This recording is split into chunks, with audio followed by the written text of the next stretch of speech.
John Scheinfeld, documentary filmmaker, and you're with the All Over the Place podcast, where the fun sanity never ends. Hello, welcome back to All Over the Place, the official podcast of Media Pub Live. I'm your host, Eric Provoznik, and we got the full cast of characters back in the house today, starting as always with Jim Culver. Hey, Eric, what do you call a guy who hangs out with a bunch of musicians all day? I don't know. A drummer. Aha, very nice. Why didn't I think to bring in the drumsticks? That's on me. All right, also, Christine, or going under the pseudonym tonight of Sheila E. Hello. Hello. And back, Marty Zamora. Martine, hello. Hello. How are you? Right. And folks, you may have noticed Sheila E for Christine tonight. I'm from Erie, PA, but I am not Spartacus. I am Guy Patterson from That Thing You Do this evening, because we are talking drums tonight, and we're excited to have with us the man behind DrumTalkTV.com on Facebook and at DrumTalkTV.com. Dan Shinder, welcome to All Over the Place. Thank you. Thanks for having me. Welcome, Appreciate Dan. it. Thank you. Hello. So, Dan, I mentioned that you're at DrumTalkTV.com, and you have to tell our audience a little bit about what you do over there. Wow. Well, the .com has been around since the very beginning, which is 11 years as of last month. And it has a lot of our interviews from the first pretty much 8 of our 11 years, if my math is right, and a lot of specials and different things like that. It's about to go through a makeover starting next week and get a lot of other content that we just weren't updating it on. But all of our content can be found on our Facebook page, where we reach 100 million people a year and have over 1 million fans there. And when I say all our content, that includes our interviews, our event coverage, our documentaries, our silly memes. We have 4 original series, and we curate content from our fans from over 100 countries. All of that content, other than the still images like the memes, are also on our Instagram and YouTube and Vimeo channels as well. And then our new platform, DrumTalkTVBrilliance.com, is a site that's a membership site with exclusive online live streamed experiences like live concerts, live Q&As with big artists and producers, all in 3D environments, no goggles required, can access them from any device. And we got a bunch of other goodies we're getting ready to put in there as well. Real excited about that. And a quick disclaimer in that I know Sheila E / Christine, I've gotten to know Dan through that, and they're working on a project. Now, is it too early to let the cat out of the bag? And I've gotten in trouble in the past about bringing up things before I'm supposed to. Can we talk about the virtual concerts? Yeah. Oh, yeah, absolutely. We had our first one a week and a half ago. The second one's February 17th, so we can talk about anything. Yeah. Okay. And so, again, tell our audience, I know Christine / Sheila knows, and, just so you're bringing bands in to, get them out there with the rest of the world. Tell our audience more about that.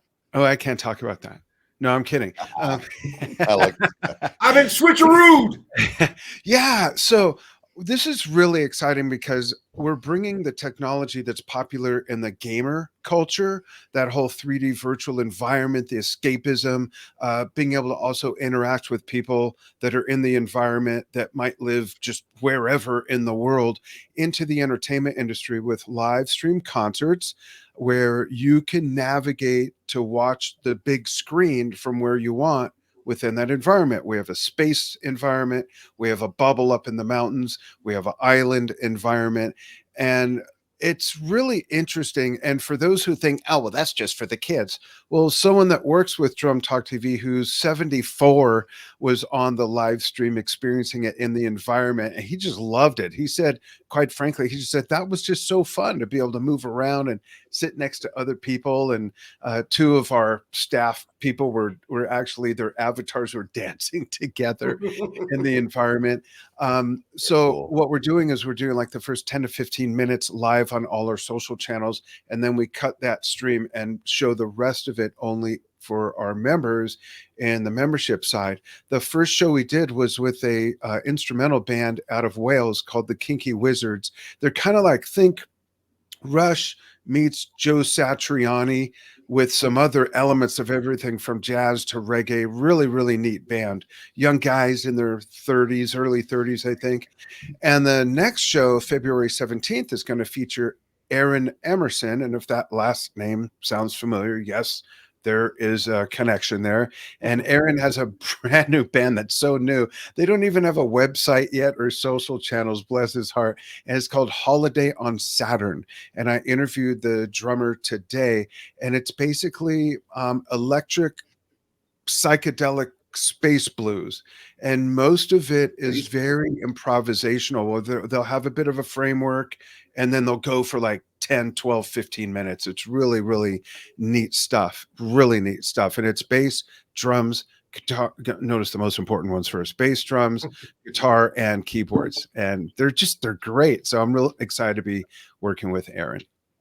Well, much like the shirt I decided to wear tonight from Wolfgang Van Halen's Mammoth WVH. Yeah, last name like Emerson. There's going to be a little talent. Yeah, absolutely. Absolutely. Yeah. You know, he's into jazz a lot. And his dad never was always grilling him, like, why are you into that? You know, Keith wasn't into jazz. He was into classical and symphonic and, you know, all the great masters of the classics. And so it was always kind of a really neat difference, which helps give Aaron his own signature sound and style and path, really, which is really cool. It's a Mozart and a Bach piece. It's a Mach piece. Right. Layers upon layers. There you go. A faux mock piece. Eric will always bring up Spinal Tap. It's a fan favorite around here and a host favorite as well. So now, and all this you can check out at drumtalktv.com and also on the Facebook page, and definitely check that out. Yeah, actually, that stuff you can see at on the Facebook page and whatnot. There's promos, but the actual site for that stuff is Drum Talk TV Brilliance.com. There you go. So, and our tagline is share your brilliance and admire the brilliance of others, because we'll also be having fans participate in being able to share some of their content as well through some interesting things. Yeah. And we have three new shows that will only be in the membership site, and 2 of them are game shows. So we're real excited about getting those going as well. That'll probably be about 3-4 months off. Very cool. Marty, we meant to come up with some alternate themes for the show and then run them by Dan. There you go. No kidding. No kidding. Maybe a prog rock version. Oh, so, you know, I'm really into prog, and I have a whole separate business with my son, Steve, called Yes Shift. And it started out as a podcast about the whole Yes universe, but now the Yes universe on our show has expanded to members and producers who have played with other Yes members or former Yes members. So I'm really, really into prog. Oh, Steve Hackett tomorrow. Well, as we're recording this, Steve will be on, what's the date tomorrow? The 7th, and it'll be his second appearance. Well, we kind of got him a little loosened up for you on a recent. He visited here recently, so yeah, I heard about that. Yeah, and I apparently let some cat out of the bag on that one early. So that's great. We mentioned about him coming on with you, and he was like, "I'm pretty sure I'm signed up for that." Yeah. Yeah. Whoops. Yeah, he was great. He was great. He was awesome. He was looking forward to having him again. So yeah, anything prog, bring my way. Yeah. Well, so Christine, have you shared the our prog show with him with Brian Urso? I have not yet. No. That's coming your way soon, Dan. That we did a whole show about our favorite prog bands.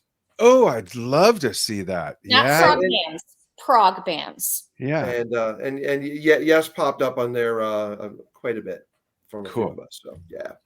Very cool. A little bit. So, but tonight is about drums, as I mentioned earlier, with our guest Dan being our foremost authority on the subject. And our Threefer tonight is 3 favorite drummers, and then the +1.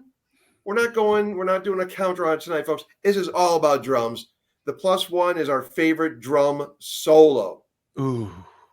So Dan, the way we go about it here, we have our top 3s. You can do 3, 2, 1, 1, 2, 3, or silver, gold, bronze, whatever you want to do. But we're going to start with you to get things rolling. Okay. And start with your third top favorite. So first, can I explain why this is so hard for me?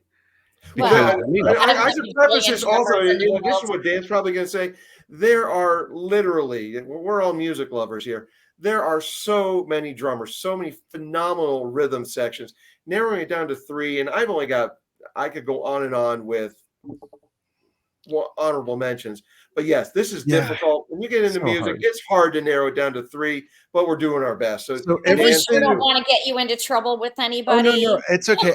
Everything other than first, I've got a lot of seconds, thirds. So I'm going to go in order from third by which one of my many thirds was the biggest influence on me.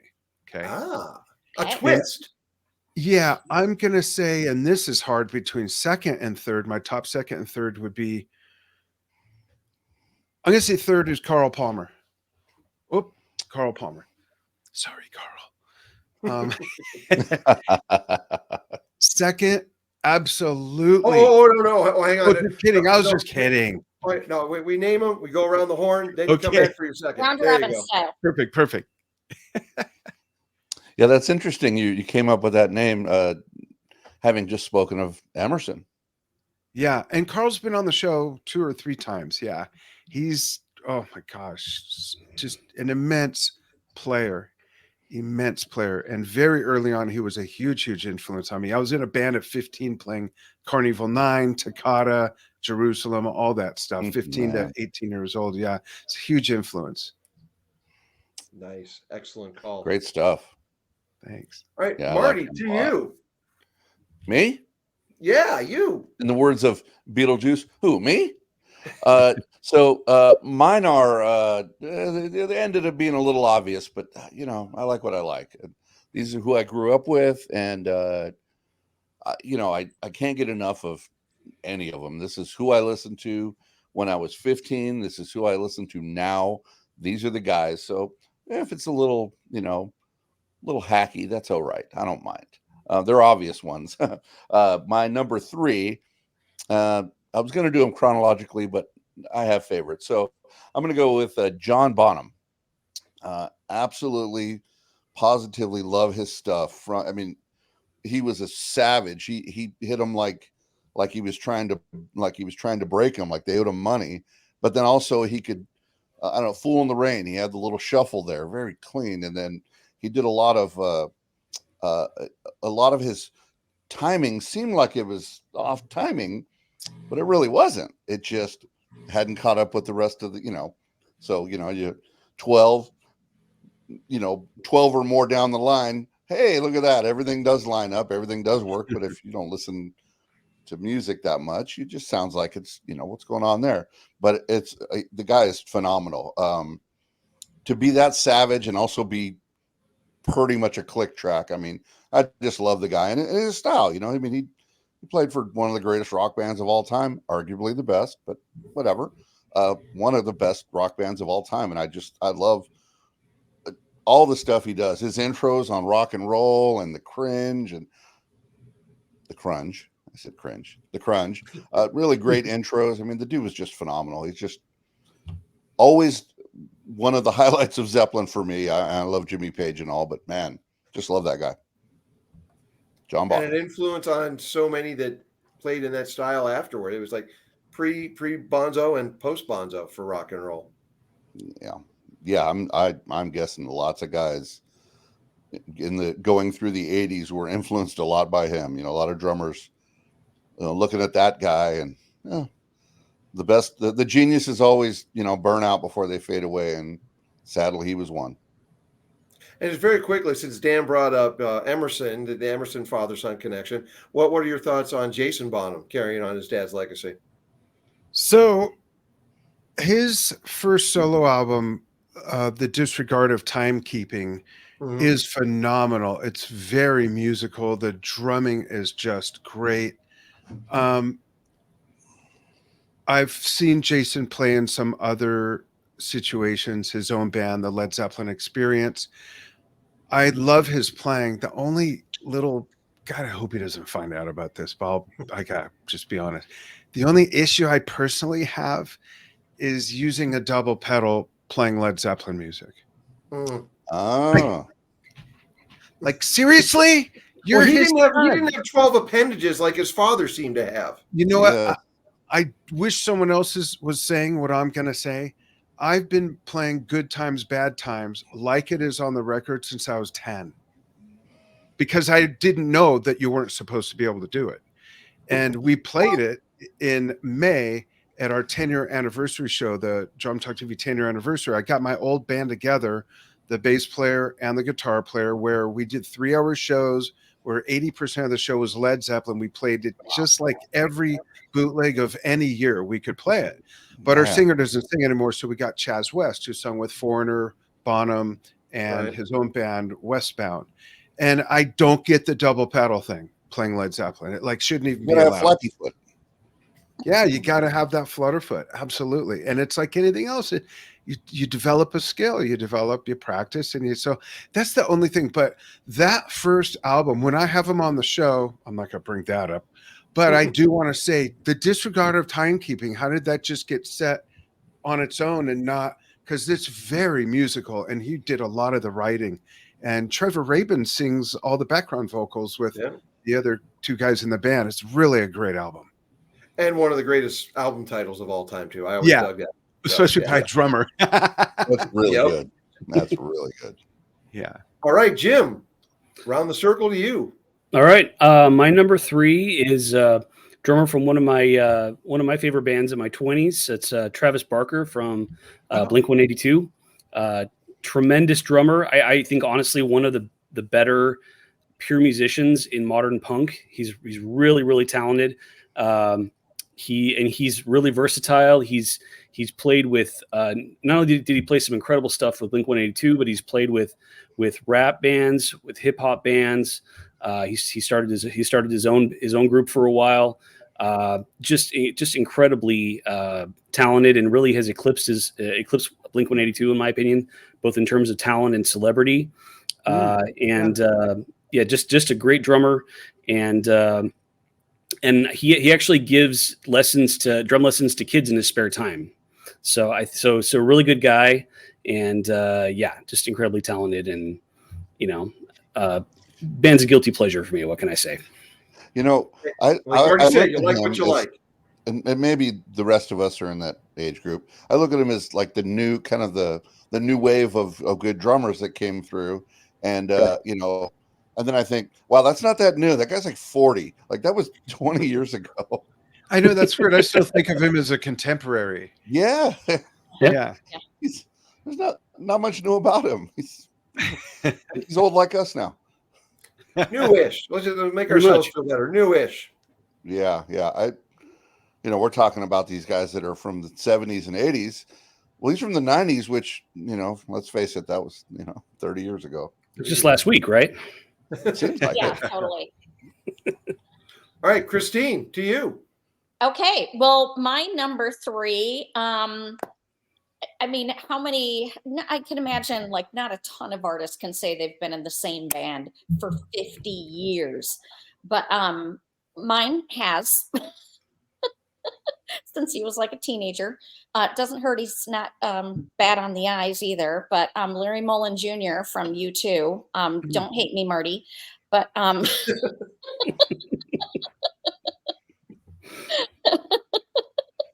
but just the way that he plays that kind of military, very staccato kind of playing, it's gets me every time. I'm like brought back to my teenage years every time I hear him play. So love it. And I like that he was able to make the transition once Lanois and Eno came in and started producing them, losing a little bit of that staccato and just finding that groove. Yeah. And just the next phase for YouTube. Yeah, definitely. Yep. Yeah. Well, speaking of groove, my number 3, my bronze, I'm going to go with Manu Katché. Oh, yeah. I feel so blessed that Christina and I got to see him play with Peter Gabriel last year. I've been listening for years with Peter Gabriel, Sting, Eurythmics, Jeff Beck, Tears for Fears. He was on the Sowing the Seeds of Love album. I love his work on that. Manu Katché, it's just finds that pocket, and you know it's him but he's not overly obtrusive. It's just he finds that pocket, and it's just drumming brilliance. I agree. Yeah, he's great. He was amazing to see live. Just Definitely, that was a checkbox musically. Cool. much like with BB King, it's the silence between the notes. Manu Katché, it's like that on the drums. The silence between when he's hitting that percussion. Love it. Yeah. All right, now Dan, back to you for your number 2. This is so hard, but I'm because like as everyone's talking, honestly, I'm thinking of a couple guys from like the 40s and 50s and early 60s, but I won't do that. My number 2 is very clearly Phil Collins. Phil has been such an influence on me, not just with his work in decades of Genesis, but I love his work on the first 2 Robert Plant albums are Yes. great. He did some great stuff with Eric Clapton. He plays on the song Sowing the Seeds of Love. He plays that song. Yep. Which is the most Beatlesque thing anyone's ever done outside the Beatles, in my opinion. Sure. But Phil, I just, in fact, I was going to reach for his book. I don't have it because I listened to his audiobook. I just finished it a week and a half ago, his biography. Truly amazing life. And we're working on getting Phil on. I've had both his sons on a couple times, Nick and Simon separately. And Phil, just aside the fact that he became a great singer, became a great lyricist, became a great producer, songwriter, a phenomenal drummer. Just when you listen to those early Genesis albums from Foxtrot all through Peter Gabriel years, and then the first couple albums with Phil on lead vocals, The Wind and Wuthering and Trick of the Tail, or rather, Trick of the Tail. Just unbelievable stuff. It really is. Well, Really and maybe the most legendary drum solo of all time, In the Air Tonight. the intro, yeah, the most air drummed played drum fill / intro, absolutely. Yeah, you don't have to be a drummer to mimic it either, which is great. Which, and correct me if I'm wrong here, Dan. I know he picked that up, that sound, from Peter Gabriel coming off of Intruder, like the second, third Peter Gabriel album with Intruder. Was that Manu Katché playing on those albums by that stage with Peter Gabriel? Don't remember if he played on all those, but Phil and his engineer / producer Hugh Padgham, they developed that gated drum sound where it just cut. They developed that. I thought it sounded even better on Mama. Yeah, the Genesis album, definitely. Yeah. Great drummer, just great. Now, I was lucky enough to get to see him play with Clapton on, let's see, what tour would that have been? It was 86, 87. No, it was 87. So, and I was Phil Collins, Nathan East, and Greg Fillinganes as the band for Eric Clapton. Yeah. I didn't see him with anybody, not even solo, believe it or not, but Genesis. And I saw him, I think, 6 times with Genesis, and it was just a freaking thrill every time. Just so good. And I love the music that he did for Disney's Tarzan movie too. Just the jungle beats that he had in that. Yeah, the story he tells about how that came about is really interesting too. Really interesting stuff. Just a great drummer and a funny guy. A funny guy too. Great sense of humor. Always loved watching him in the videos and his guest appearance on Miami Vice. Yeah, I remember that. Yep. But that's a road we don't want to digress down. Guest appearances on Miami Vice. So Marty, I'm going to flip it over to you. Come on, digression is our from the 80s. Right. That'll be a different show. Our favorite Miami Vice cameos. Yeah, we should name the show Side Quest. We get lost often. So I think, and you mentioned the gated drums. Was it also was he the one that added reverb also with the heavy gated? Yeah, exactly. It's like the gated reverb. Yeah, really interesting sound. You know, I mean, reverb on drums. What does that even sound like? But it turns out how exactly they came up with it. It's really neat. Yeah, really neat. And speaking of signature sounds, my next one, my number 2, he in my amateur, I'm not a drummer. I can hold a beat for about a half a song. Mhm. But I always thought he had this big, enormous, huge sound. Kind of like Kiss as a band always sound kind of big. Everything seemed like they were playing to a massive stadium. Alex's drums were always really big. I love Alex Van Halen. He was one of the earlier guys with the double bass. There was other guys that did it, obviously, but he was one of the early guys. I mean, let's face it. Somebody else came up with it, but he adopted it and really played well on it. Just always a big sound and always interesting. You could always pick it out. It was always there. Any part of the song, you could always, if you thought about the drums, you could tune right in on what he was doing, and I just loved it. And he had the really epic stuff on like Hot for Teacher and Panama and that kind of stuff where he was just ripping. And here we go. So Dan, you'll be able to do this in some other time, but just the drumming underneath Eddie on Jump. What he does is so odd and strange, and if you solo that on whatever software you have, it's phenomenal. It's unreal what he's doing there. Yeah, And I've never listened carries to the guitar. It's just so good. Really good stuff. I just love the guy. I think maybe there's a bit of a good connection there with him and his brother. Yeah. I mean, other people had it as well. But I just always just love the guy. And he never, I don't know, somehow everybody liked somebody else, or he's fine, I guess. Eddie Over sort of, he was amazing, so he sort of stole the show. But man, love the guy, love the way he drums, love the way his drums sound. And they were, throughout the years, they stayed pretty consistent. There was obviously progression, but just love it, love the guy. Cool. Love the music. Van Halen's in my top 3 anyway, and so is he. Great. That breakdown on Light Up the Sky. Yes. Beautiful. And subtleties on Loss of Control. Oh, I mean, drop the needle anywhere on the album, on any album, and you go, wow, what's he doing here? It's really good stuff. Really like the guy. Love it.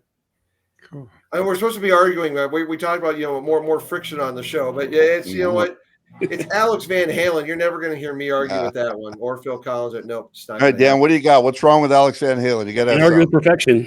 I don't why I'm wrong. have anything wrong, but I'll say that he's one of those drummers that absolutely has a signature sound. Like you said, his snare drum is his snare drum. For sure. And he did keep that consistent through the years as well, which is really cool. Yeah, I don't have anything bad to say about him. Damn it! Right, well, on that, I don't think I have anything bad to say about any drummers. Just a little thing that bothers me personally about Jason with the double. Just little tweaks. That's the only thing. All right, Jim, to you. Dan, you've never heard my my garage band play. You trust me, that's some bad things to say. But anyway, so Dan kind of swiped my number 2 with Phil Collins, but that's okay. That's been known to happen around here. And which, by the way, didn't he just do his last performance? Yeah. Last year they did the last Genesis tour with his son Nick on drums, and Phil just sat and sang the whole time. Yeah. Right. Yeah. That was pretty cool. So yeah, my refresh number 2 is Chad Smith from Red Hot Chili Peppers. Really, really underrated talent in my opinion. I didn't realize just how talented that guy was till I saw the Peppers in live in concert. Man, that guy is a beast on stage. I mean, you want to talk about somebody who's mastered limb independence. This guy plays like all 4 of his limbs have been possessed by demons, different demons, and they're all in fast forward. Just all just unbelievable. It's I don't know how he does some of the stuff he does, but yeah, really, really incredible talent, and just been killing it with those guys since the 80s. Yeah. Yeah, people say John Frusciante is the one that brought them to the next level with Mother's Milk. I say Chad Smith was just as, if not more important, to the Chili Peppers. Both of those guys coming in on Mother's Milk. Yeah, absolutely. to further demonstrate how good he is, I saw a Chili Peppers tribute band in Lake Havasu, and they were really, really good, but he was struggling. It was the one thing that didn't really fit that well. And I'm like, well, I guess it's a little more signature than I thought. I knew he was good. I mean, let's face it, these guys are good, but I noticed how good he was because how different it sounded with someone else doing it. Somebody else trying to sound like him. Yeah. So, well, sounding like a band is one thing, but playing on their level is something completely different. Mm-hmm. For sure. And Chickenfoot, Chad Smith deserves as much kudos for that band as he does for the Chili Peppers. Yeah, love that's Chickenfoot. Christine, to you. Okay. Well, for my number 2, like I definitely in past episodes we've talked about different bands and things like that, and I love those bands where there's a lot going on stage. 13 different members, 10 different members. There's so much to see, so much to watch. But for my number 2, this guy is part of a duo, shockingly. And like Marty said with Alex Van Halen, playing it like it owes you money. They put out so much sound for only having drum and bass. And I'm actually going to mention my honorable mention right now, too, because there's actually 2 bands that I totally love right now that are both 2 pieces. And just the amount of sound that these guys put out for only having, drum and bass, it's unbelievable. So my honorable mention is actually Justin Tessier from Blue Stones. And if you've known me since the beginning of 22, you know that anytime I talk to anybody about music, I'm like, you got to listen to the Blue Stones. They're amazing. They're so good. And I just found out they're up for a bunch of Juno Awards, actually. But, they're awesome. And yet none of us mentioned them for the Canadian bands. Awesome. Yeah. Yeah, they're awesome. But my number 2 pick for my favorite drummer is actually Ben Thatcher from Royal Blood. He's just unbelievable. If you are not familiar with Royal Blood, you need to check them out, especially their self-titled album, which came out, I think, 2017, I think, if I'm not mistaken. But unbelievable. Highly respected in the community. He's a John Bonhamite himself. Like, he fully admits that he just loves the sound and tries to replicate and all that. And the guy uses a flaming gong on his shows, so you got to love that as well. You get good sound out of flames. He got that from John Bonham too, right? And we did see them the end of last year. We actually saw both my number 2 bands last year, and Blue Stones I'd seen before, so I knew they were good. But man, cool. Royal Blood, we saw the end of November. They're a UK band, I think. Yeah, I'm pretty sure they're from the UK, but they are just amazing, so good in concert. Cool. And 2 guys. Yeah. Well, keeping with the John Bonham theme, my number 2, my John silver. Bonham? I'm going to go with Tony Thompson from Chic and Power Station. Yeah. And that guy, and along with Phil Collins, there were, when Zeppelin reunited in '85 for Live Aid, they had to, look, it's John Bonham, you've got to replicate up on stage. They had Phil Collins and Tony Thompson on stage drumming that day. And Tony just, like Marty was saying, and then with Bonzo and Jim with Travis Barker, just pounding on that drum like it owes him money. But he's got that groove that he displays so well in Chic. And you're paired up with one of my favorite bass players. The rhythm section and Power Station, John Taylor and Tony Thompson together just clicked, grooved it. Just it's a booming groove. And Tony Thompson just, and as we learned from Dave Grohl, not too shabby a drummer himself, but he was talking with Pharrell about coming up with his drum sound, and Pharrell was complimenting him on how great a drummer he was. He's like, dude, I just stole that from the Gap Band and Chic.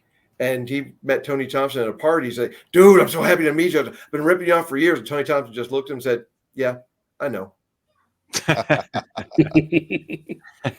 So Tony Thompson, much love, rest in peace. The boom and groove, love it. Cool. All right, now that brings us around to Dan for his third choice, his number one of the evening. Without question. I forgot who. No, just kidding. John effing Bonham. A lot of guys my age or older had the Beatles moment on TV, and they wanted to become musicians.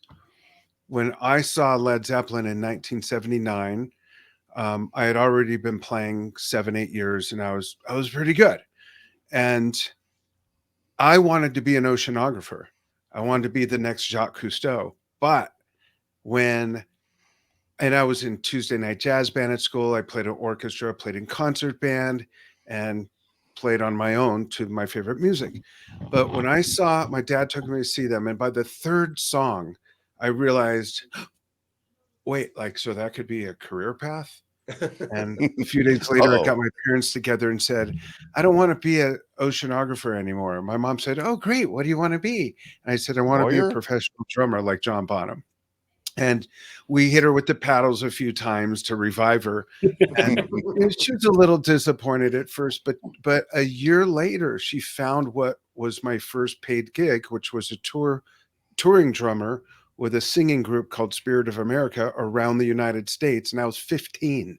So my parents always supported me, which meant so much. But John Bonham, he does get, I think, typecasts a lot for just being a basher and being bombastic.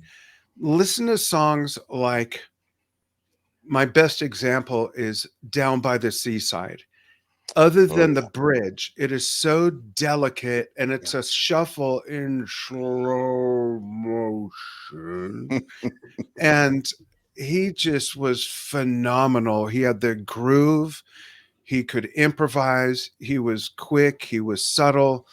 I just can't say enough about how great he really, really was as a drummer and a true musician. And he's my biggest influence, even though I'm so into prog and I play so much prog. But any Zeppelin song on any day, no matter how long it's been since I played it, I'll play it backwards, forwards, inside and out on whatever version you want, because I literally studied his playing for decades like I was learning a language, and it's just second nature to me. And I listen to every nuance of every bootleg of every tour they had. I have a collection, and I really just got into it. And I think that's what really taught me how to pay attention to not just the drums, but what all the other instruments were doing separately and together. And I believe it helped me develop a really good ear, because I'm not going to learn something like Supper's Ready or Cinema Show or Trampled Underfoot or Carousel Alhambra reading charts or any other bands. You know, I need to just hear it a bit and then examine and then teach all this how to do it. You know, that's just always been my way of learning, but absolutely my favorite drummer and most influential. You kept it together there with a poker face when I dropped John Bonham. You just nodded. Yeah, he's all right. Yeah, he's fine. He knew he had a phenomenal inspiration story behind it. Yeah. I saw you cringe when I said the cringe. I caught it. I caught myself. I mean, I have the timpani drums and everything. Really? Wow. Yeah. And I've had those timpani drums. Now, my parents weren't rich, but after I saw Led Zeppelin, I told my parents I want two things. I said, I want a pair of timpani drums. I was playing them in orchestra, and then I saw what Bonzo did. And I want an 8-string mandolin, because I loved how Jimmy and John Paul Jones played mandolin, and I loved that kind of style of music, Renaissance and Baroque music like Jethro Tull played.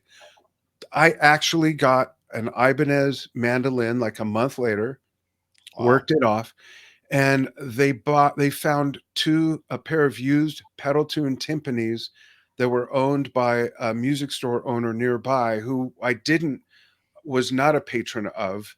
We went to a different music store, but they were his. He was the first owner, and he played them on recordings like with Artie Shaw and people like that. They're like 1958, 1959 Slingerland timpanis, and I'm the second owner. I was 14 when I got them. And I hesitate sometimes to tell that story because I don't want people to think I came from a family with money, which would be okay, but I didn't. And my parents, I dug freaking rosebush holes for 20 years for my mom in their yard to pay that off. And you still have them? I do. Yeah, they're set up with my big blue prog kit. Yeah. Wow. Very cool. Very Just cool. love them. It's my favorite instrument. And believe it or not, my second favorite instrument to the timpani drums is the harp. Which play is harp. weird, right? How Harps get all the opposite could those chicks. instruments be? Be an interesting duet. Well, we're gonna get you a glockenspiel too. Just I have one. I have one. Of course you do. I didn't even need to. It makes sense. Yeah, I Nothing want drops- Cricales, though. Yeah, Nothing drops the panties like a glockenspiel. yeah, And an accordion. yeah. You're damn right. Right there. All right, Marty, to I you. get the joke now. I get the joke now. To whom? Welcome to the world of feeling. To whom? All right, Marty, Okay, your Marty. turn to live the glamorous life. What's that? Number one? Marty, over to you for your number one. We're to number one? Okay. Or gold, All right, however you well, want to define it. It's as obvious could be. Big fan of the band. Everybody knows. Drum roll. Neil Peart. He's there you go. Yeah, and old Neil. He played a little drums in a little band.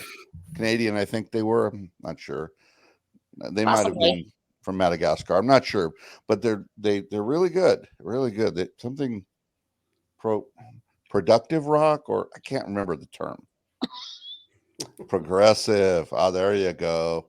So yeah, just there's so much. There's just endless amounts of stuff I could say about Neil. But I mean, I don't even know where to start or end. He's amazing. I love everything about what he does. I'm just the other day, the Spirit of the Radio is one of my favorite songs, and I happened to hear it on the way to work. And the thing that popped out that listen was the drums. I was like, wow, I like what's going on there. Wow, that's really cool. Not that I'd never noticed it before, but on that day and on that morning, it was just that's what usually it's the lyrics because it's pretty cool. Radio being your friend in the morning and all that. But boy, that Neil, he could do some stuff. Not he was a true percussionist. He did all of it. There wasn't anything he didn't do, and playing even notes and obviously all the things he's done. But just love the guy, love everything about him, everything he ever did. I mean, I know a lot of drummers would say, well, so and so was better, so and so was better. It's subjective, but definitely he's one of the best to ever do it. He's at least in the top 50. Oh yeah. Yeah. I kid. I I think think it's he's funny. the best ever, but there are some others you could make easy arguments for, but he's definitely one of the top guys. Well, Yeah. Love Neil Peart. No surprise at all. No surprise to anyone. I think you wouldn't get much argument from most people that he's one of the top best, drummers in the world ever. Even drummers that don't really like him. Oh yeah, he's pretty good. Yeah, that guy. Yeah, He's all right. All right, Jim. Do I sense a duplicate coming on this one, or what's in your number one slot?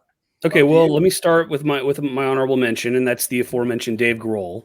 Gotta give him props because I mean, when you're the drummer for the most famous grunge band of all time, that's a pretty tough act to follow when you get out on your own. But he absolutely pulled it off, and has done some amazing things. So that's my honorable mention. My number one, I'm going way back for this one. He's obviously before my time, but I really looked up to him as kind of an inspiration when I was first learning how to play. So I can't not have him being my number one, and that's Buddy Rich, who I think honestly is probably the best the best drummer in American history. I mean, the stuff this guy could do physically was just physically impossible. And I sometimes wonder if he sold his soul for his talent like Robert Johnson did. Just absolutely unbelievable. And he played with everyone in the 40s, 50s, and 60s, from Sinatra to Gene Krupa to everybody who was big then. And absolutely iconic. And obviously hugely influential. Maybe not as influential as Gene Krupa, but definitely up there. And just an absolutely unbelievable talent. I mean, just look up the Impossible drum solo if you don't believe me. The guy's just unbelievable. So, incredible, absolutely incredible talent, and really fascinating guy. I mean, the guy taught martial arts in the Marines during World War II, and I think that kind of played into his temperament a little bit later in life. But yeah, just unbelievably iconic talent, and somebody that even all these years later people look up to. So that's Yeah. my pick. Yeah, very glad this one was brought up. Yeah, I was taught early on in life. There's good drummers, but it all starts with Buddy Rich. That's the Absolutely. start. That's the impetus. Yeah, nice. All right, Yeah, he was Christine. like the I'm first. sorry. Yeah, go ahead. Yeah, he seemed to be like the first guy to sort of influence rock drummers. Everybody before him, it was probably a little too early, and rock came along a lot later, and he was probably one of the first guys that a lot of the older rock drummers kind of looked up to, because he was that just previous generation, and he was an absolute savage. For sure. Yeah, great pick, Jim. Great pick. All right, Christine, to you. Okay.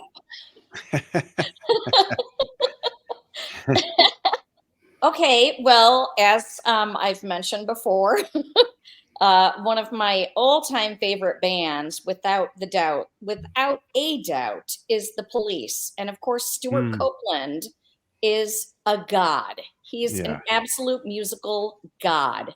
I know a lot of people like to pen him as being like an elitist, but he's just whatever. a musical genius. He's just unbelievable. And of course, the bulk of my knowledge of him is just from The Police. But like ever since we brought up this, I've had like Canary in a Coal Mine running through my head, like just that sound from, Canary in a Coal Mine. Oh my gosh. He's just unbelievable. Amazing drummer. And absolutely love him. Yeah, he's great. Mm-hmm. Well, there is a reason I love this woman, and we share our top pick. And for me, and Eric's a lot more eloquent talking about all of this stuff, so I'll let him take it from here. Well, no, you nailed everything about him. And just the guy plays every instrument. You look at, and just since he started doing score work back with Rumblefish, and the song that he did with Stan Ridgway on that album, "Don't Box Me In," guitar, drums, and I think Stan just sang and played the harmonica on that one. Stuart did everything else. His Clark Kent side project, a little more goofy stuff, but still just, and Oysterhead as well. Don't forget that. Oysterhead and Gizmodrome that he just had with it's like a prog rock, Robert Fripp and blank on Mark King, the bass player from Level 42, and I can't remember the other. There's an Italian instrumentalist who's also in that band, but you get Stuart Copeland, getting a little bit more eccentric in those kind of projects. But I've always liked him because he does more with less.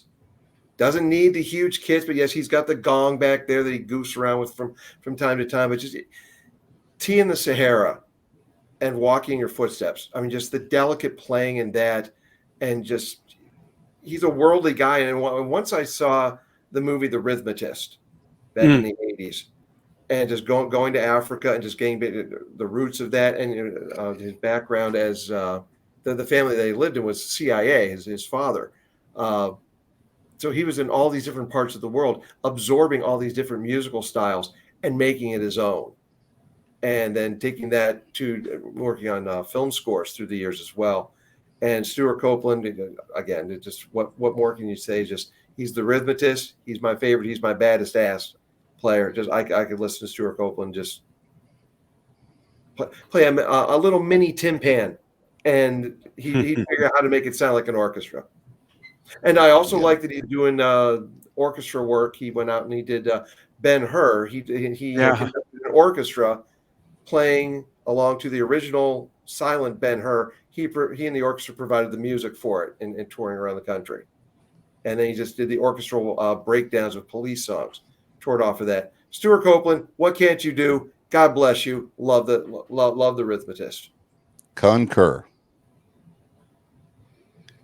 Cool. And now, All right. folks, we're going to No move on to argument our from any of us. these are just, folks, great drummers. But I do want to get a very quick honorable mention to Brian Tishy, who's been in a bunch of different groups through the years. But he came up with something. He debuted it on that metal show, I think 2012, I think it was. And he was working with a speed bag, incorporating that into his percussion work. And just watching him do that, and he's wailing away and just killing the skins and just boop, boop, boop, and hitting the speed bag, incorporating it into his drum routine. Awesome. And also I don't know any of the drummers' names from Adam and the Ants, but that Burundi sound, that double drum thing that Adam and the Ants did back in the day on the Kings of the Wild Frontier album. I know Marty, it's a favorite of both me and Marty. The drum sound on that, the Burundi drums, awesome. And now we're going to move on to our plus one, our favorite drum solo. It could be 5 minutes. It could be a 20-minute drum solo. Dan, you're as our expert. We're going to kick this off again with you. I'm going to give us a few honorable mentions first. Yes. And Neil Peart, certainly a huge influence on me. He's in my top 5. Barrymore Barlow, who played with Jethro Tull for a very long time. Great. Also on the Robert amazing Plant drummer. solo albums. Another great solo that he did on Bursting Out. My good friend, the late, great Alan White of Yes, Bill Bruford, Terry Bozzio. There's so many, but my two favorite solos that I just cannot get enough of. John Bonham's version of Moby Dick on the vinyl original version soundtrack of The Song Remains the Same. I just lived, breathed, ate that until I had it totally down. Just love that. The other one,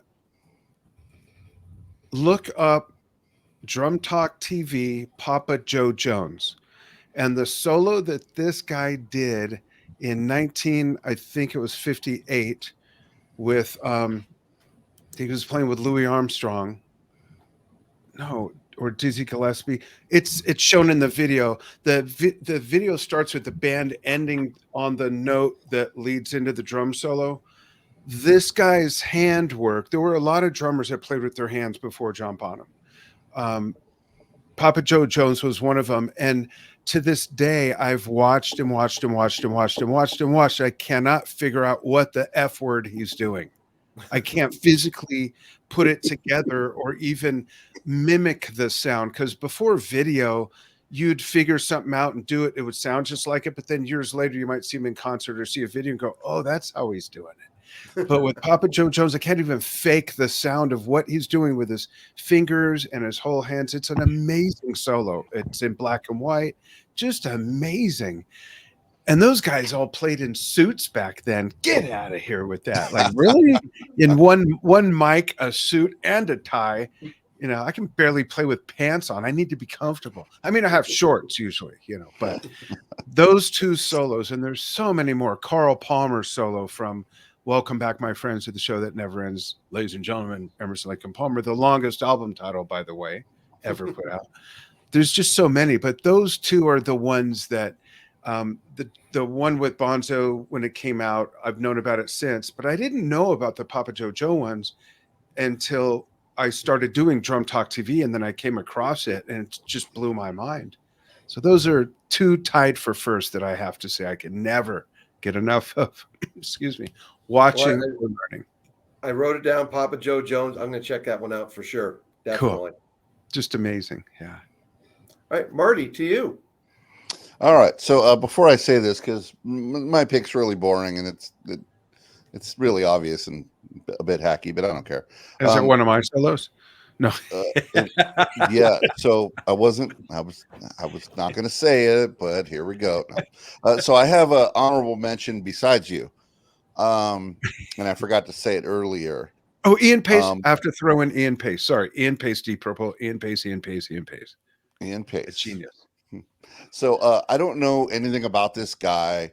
I've only seen him do drum tricks, if you will. He might be the most gifted or talented or whatever you want to call it, technical speed type guy. Sorry, I'm so good at this. I've only been doing this for 1 year. Or no, how's it go? Been doing it 1 year and I'm already this good.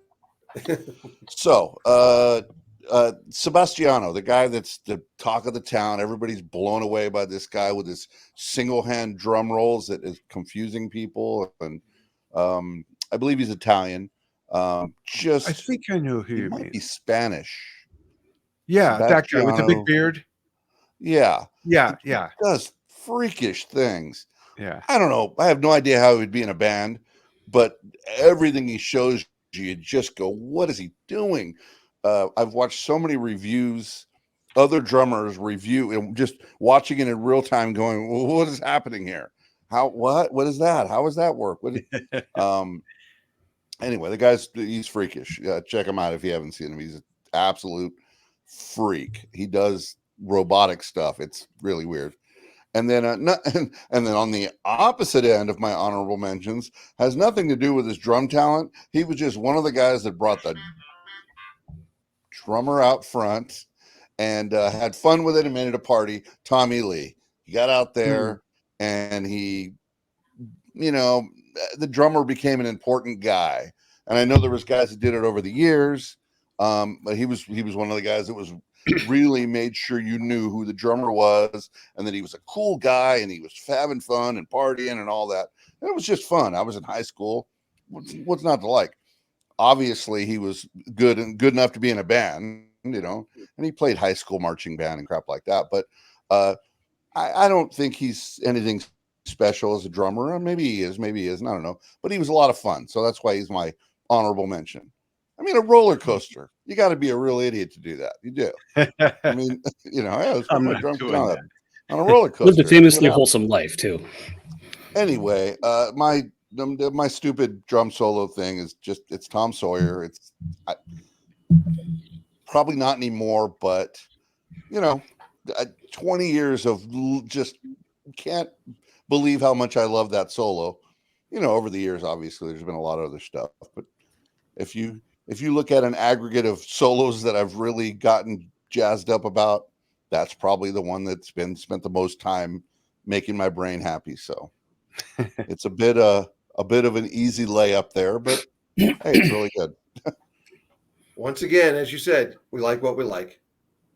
Yeah. I mean, I there's a million other things I could say and that I've heard once or twice or 5 times, but I've heard that one 5,000 times or more, and I still love it. So that I guess that has to be it. And I just very quickly want to just get on record. I do not understand why Tommy Lee gets so much crap from so many people who claim to love drummers, but he's a hack. Yeah, same reason Ringo does. Yes, Ringo is so underrated. Yeah. And by the way, Tommy Lee, with a unit like that, and he still bothered to learn how to play the drums. That's pretty impressive. I'll take your word for it. I stole that joke from Artie Lang. Sometimes we're more of a family show than others, folks. Yeah. And on that note, we're going to take it up to Family Man Jim. All right, so my pick for my favorite drum solo is actually not by a professional musician, but still a talented one, and it still counts as a performance. Dana Carvey doing the drum solo at the music store in Wayne's World, I think was such a blast of a drum solo. And it does count as a performance because he didn't practice it. It wasn't scripted. They just set up the drums and said, "Go nuts," and we'll film it. And he absolutely killed it. Like I thought that was an amazing drum solo, and it's so much fun. And a little bit of trivia. So after that, the guy walks up to him and says, "You're amazing, dude." That was supposed to be Ringo Starr in a cameo, and he couldn't make the filming because he was touring at the time. So it just ended up being some random dude. So. but yeah, absolutely love that scene and love that solo. Yeah, and Garth is just such a fun character and one of the reasons I wanted to be a drummer. So that's my pick. And a couple of quick honorable mentions. Since I'm including actors anyway, I'm going to include Rowan Atkinson, who does a hilarious bit on stage where he plays an invisible drum set. Yeah. If you haven't seen that, look it up. It's great. Also, I'm going to include Tyler Stewart of Bare Naked Ladies. Every concert, he does an extended drum solo while the rest of the band walks backstage, and then the video plays like video feed of the rest of the band, like getting massages, lighting up cigars, and just basically like just doing all this stuff while he's playing through the solo, and it's a hilarious gag. So, and he's incredibly talented too. But so yeah, those are my honorable mentions. Well, I love the Garth Algar choice. He likes to watch. He also likes to play. I like to play. So, Dan, you're a drummer. I don't understand the hardest working guy on stage is the guy that doesn't get to take a break. Depends on the band. Back, Depends on the band. The drummer is doing the most, and then everybody takes a break, and he does even more. Yeah, but there are bands that have songs where the drummer gets a break. But for the most part, you're right. He's the one that goes even farther. He or she goes farther while everyone else is taking a break from not doing that much. I mean, they're already doing the most. The drummer is already working harder than everybody else. Yeah.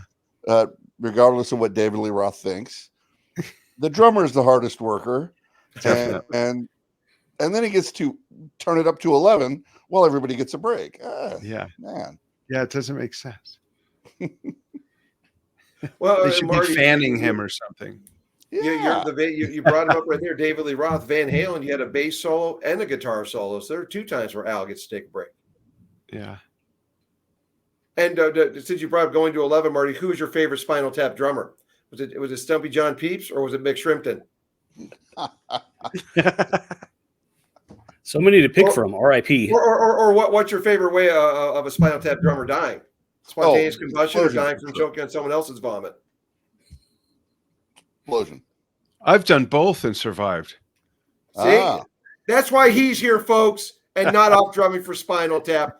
By the way, nobody mentioned Animal from the Muppets. Christine hasn't done her solo yet. You don't know, Marty. I was just going to mention that my favorite fictitious drummer is Animal, since Jim brought up Garth. That's funny. My coverage. All right. Well, Sheila E. / Christine, we go to you for your. Well, I do need to give a shout out to the wonderful and amazing Sheila E. who played. I was exposed to her because of Purple Rain, where she was on stage with him, and she performed with him a lot, in the 80s. And man, that woman, and I, as a kid, didn't realize that females could play the drums as well. But man, she was unbelievable, just absolutely unbelievable. So shout out to Sheila E. Well, again, you come from that family, though, a very musical family with your dad. True, good point. Great jazz player. True. Good point. Steve, yeah. It's in the genes. Bobby. Yeah. It doesn't always transfer, though. Sometimes you need a double pedal. Wow. Call back on yourself. Love it. I do like the thing she did. We'll do some clever editing on this one, Dan, so Jason never finds out. I don't offend anybody. I like the thing she did in Glamorous Life where she kicked the crash cymbal. That was cool. Yeah. Yeah. Super cool. If you can't kick a cymbal, you're not cool. And in time, she kicked it in time and kept going. But she was standing. Yep. But yeah, Glamorous Life. I mean, that's great. Heck She had a little solo in that. That could have been your favorite. Absolutely. Yep. Absolutely. But I am going to go back to my retro pick. Of course, modern day, I mentioned Ben Thatcher. Can't get enough of, his playing in Little Monster on their self-titled album. So check that out if you get an opportunity. But, you hear that, and then the guitar comes in. Sunday Bloody Sunday. Yeah. Can't get enough of that. Yeah, me too. Best intro ever. Yeah. Or him on the lead in on Bullet the Blue Sky. Oh my gosh.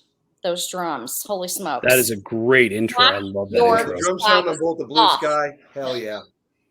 And I actually learned, in looking through things to prep for this, I didn't realize the way that they recorded the drums on Bullet the Blue Sky was that they actually had him go into studio by himself and recorded it. And then they went to this warehouse and had it played through speakers in the warehouse and recorded it that way to make it sound so big and echoey. Did not know that. Me neither. Yeah. I was yesterday old when I learned that.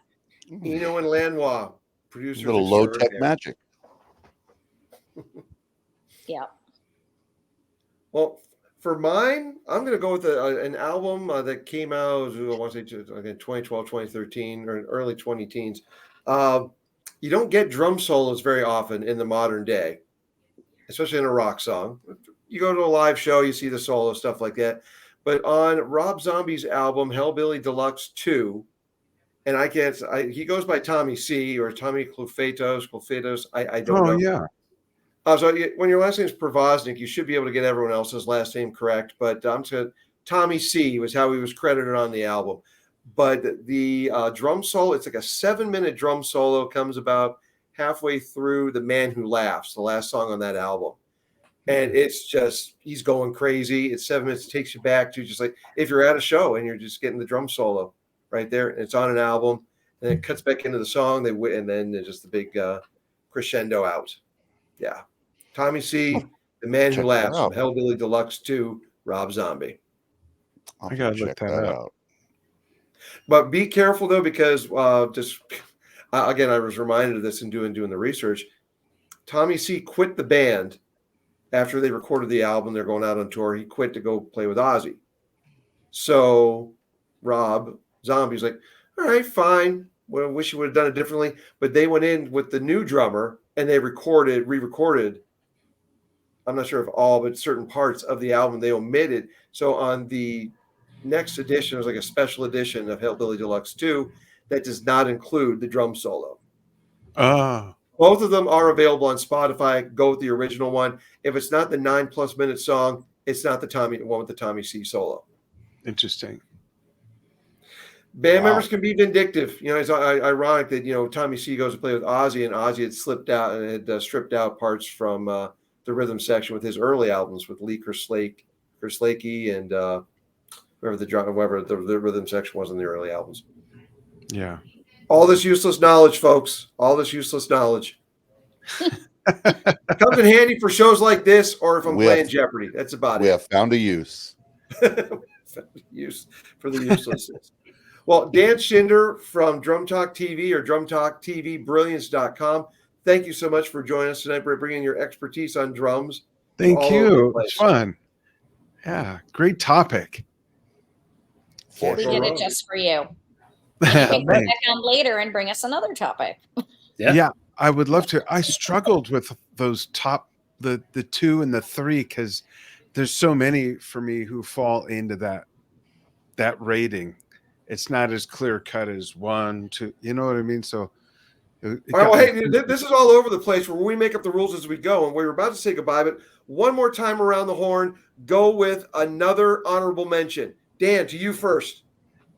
I'm just going to bring it back to Ian Pace. Ian Pace is amazing. There we go. Deep Purple, can't go wrong. Marty. One of the most iconic solos, by the way, also on Made in Japan. Yes. Marty, who else you got in the back pocket? I got 2, and I'm going to go with Keith Moon. All right. What has he done? Keith Moon. Who? Just kidding. Keith Moon. The other was Ginger Baker, but there we go. Oh yeah, Ginger. Yeah. Jim, 1 or 2 from you. I'm gonna go with Gene Krupa. He's the other most influential guy, the classic drummer. Yeah. Christine, what else you got in the back pocket? Are you done? Animal. Yeah, animal. All right. Well, then I'm Yeah. gonna close with another mainstay from the '80s, Omar Hakim. He pretty much followed similar paths to Manu Katché, playing with Sting, Peter Gabriel, and well, no, maybe not Peter Gabriel, but Bowie. He played with Bowie as well. Yeah. And I got to give some love to the man from the New Power Generation, and he played with Paul Westerberg as well, Michael Bland from the New Power Generation out of Jesus Minneapolis. Christ. He did it. If you don't know Eric like we do, he must He got in the replacements mentioned. shoehorn the replacements. No, that was not the in replacements. Paul Westerberg solo. Paul Westerberg solo. Whatever, he's from the replacements. You just had to. Well, Josh I Freese. appreciate that. Josh Thank you. Freese, there's another drummer who's played with everybody, including the reconstituted replacements. That's it, folks, all over the This place. is the part where he gets defensive. Oh, and much This is love the to defensive Wolfgang section. Van Halen, who can play any damn instrument he wants to. That's Yes, right. he can. Awesome. All right, Dan Shinder, thanks again for joining us here on All Over the Place. Thanks. Folks, check him out on Drum Talk TV, Facebook as well, or drumtalktvbrilliance.com. Thank you so much.